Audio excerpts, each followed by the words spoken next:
大家好，我是芒子。继上一部影片跟大家分享我的新宠物麝香龟之后，今天又有一些主题要跟大家分享啦。那相信大家已经看出一些端倪了吧？那就是我又添购了一只麝香龟给它作伴。那这其实都是我妈妈的主意。在将这只麝香龟买回来之后呢，我妈妈比我还关心这只乌龟。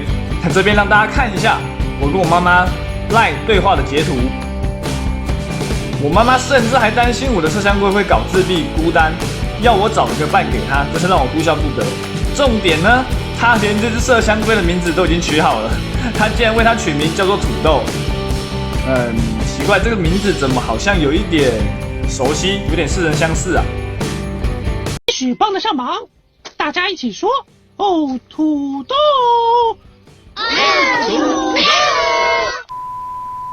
总而言之呢，我的第一只麝香龟就叫做土豆啦，而这只新来的则取名为珍珠。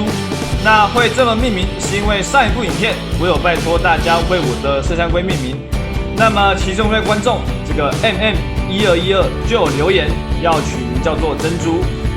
而由于这只新的麝香龟呢，它的壳其实还蛮圆的，那又这样子黑色的，非常像我们珍珠奶茶里面的珍珠啊，因此就这样子命名啦。所以现在两只麝香龟都有各自的取名了。那今天除了跟大家介绍以及分享这个新朋友以外呢，主要还要跟大家做一个分享，就是在某天的直播啊，我的观众芝芝就有留言说我的乌龟怎么好像家徒四壁，很可怜，因此我就上网找了一下适合他们的新家。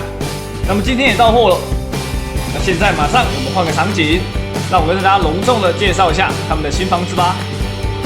现在呢，我人在我的房间，那映入大家眼帘的就是我为他们所添购的这个新的饲育箱啦。那我已经从这个箱体里面把它取出来了。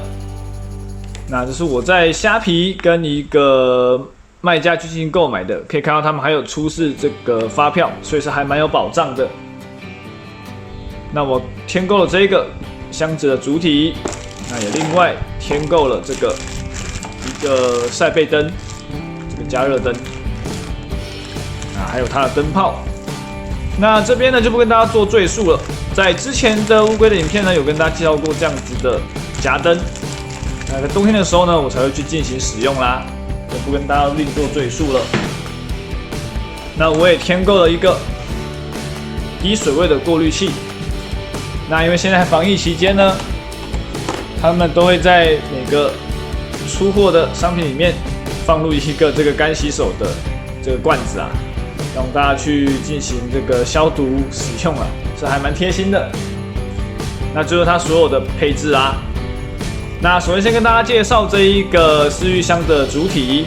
那我买的呢是里面的最大号，长是37公分，宽28，那高呢是16.5公分。那我觉得针对目前我的两只小的麝香龟来说呢，这个活动的范围应该是还蛮大的。那我买的是这个透明的颜色，会比较方便我们去观察这个乌龟的生活状态啦。那也可以看到它有做一个斜坡这样的设计，就是要让你这个比较大的这个空间呢，去放入你的水。那你可以架设你的过滤器在里面。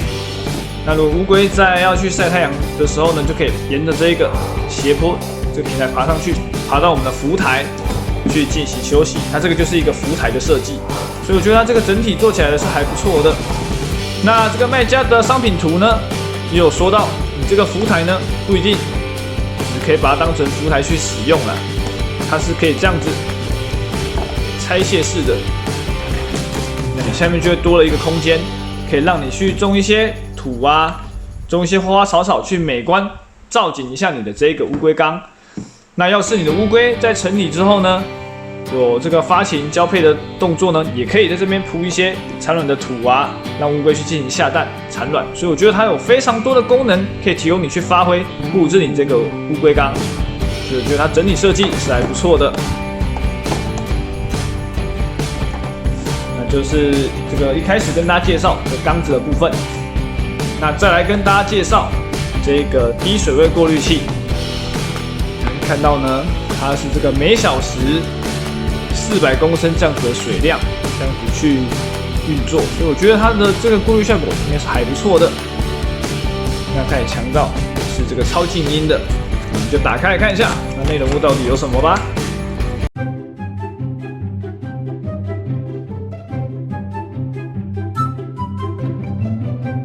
可以看到它内容物其实非常的精简，就是一个我们的过滤器的主体。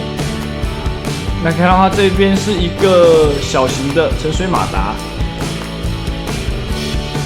也是这样子，可以拆卸式的，就是这边进水，这边出水进行过滤。那如果你的马达脏了的话呢，它可以这边拆卸下来，去让你进行清洁。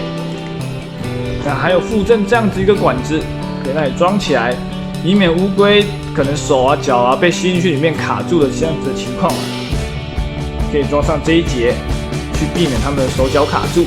那还有附这个类似我们外挂的进水口的这个生化棉，可以把它套住，这样子就大大降低乌龟的手脚可能卡在里面的危险啦。那里面也有附赠一个这个滤材，这个碳板。摸起来这个材质应该都是生化棉居多，这样子一片放进去，去进行我们的过滤。那我发现呢，它里面的空间是还蛮大的，所以我想我之后应该还会再添购一些陶瓷环啊什么的，去摆在里面，让这个培菌的效果更好，让我们乌龟的水质更棒啊。然后后面有这样子的吸盘，可以就让你吸在这一个饲育箱上面。那它还有另外做这个夹子的设计，可以让你这样子夹在外面了。那我觉得用吸盘其实就很够了，那都可以提供各位去做个简单的配置。啊，就是它的盖子，就这样子，非常的简便。那以上呢就是它的整体配置啦。那现在话不多说，我们马上就去作用给大家看一下它的实际运作起来效果是如何吧。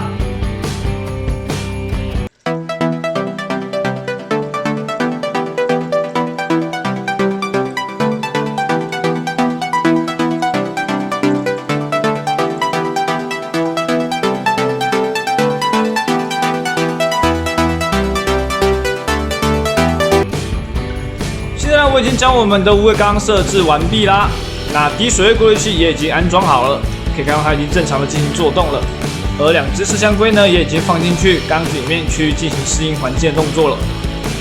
那现在带大家看一下它们里面的状况。那不晓得是不是因为这个滴水位过滤器的水位呢还是比较高的状况啊，我们的两只小乌龟珍珠跟土豆啊都不太敢下水去进行游泳啊。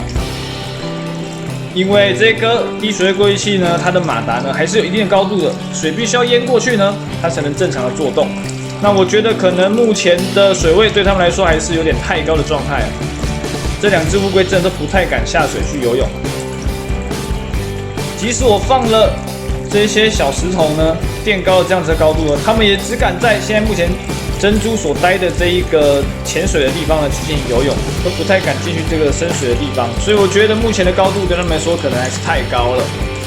所以之后我应该会先将这一个滴水过滤器呢先移除掉，先用低水位的方式就直接这样子饲养它们，那每天进行换水啊，这样子先养它们一阵子，等到它们的体型呢有一定的大小了之后呢，再将这个过滤器再装回去，水位再提高，看看有没有办法让它们去适应这样子的状态啦。因为这个缸子呢本来就是让他们从小养到大的配置，所以目前这样子的状态都是因应他们以后成体之后会有这样子的状况，所以目前这个高度太高也是可想而知的。那不过呢，这个缸子整体的配置我觉得都还是非常好的。之后呢，也许也会把这边移开，去装一些沙土啊，种这种花草啊，让它们更漂亮啊。那大家有没有觉得这一个缸子是还蛮不错的呢？那就是今天影片内容了，希望大家会喜欢。主要是跟大家介绍我的第二只麝香龟珍珠，以及这一个新的乌龟的饲育箱啦。那希望大家会喜欢今天影片内容哦。我是猫子，平日跟假日都会在Twitch跟 YouTube 进行游戏直播。想要跟一起同人化的部分可以来找我。那有什么养鱼的问题、生活琐事，或一些养乌龟的饲养交流，都欢迎跟我进行讨论分享。喜欢今天的片段也别忘了按赞、订阅、分享，也别忘了按下小铃铛，就会接到我更多影片的资讯啦。那我们就下一部影片再见喽，拜拜。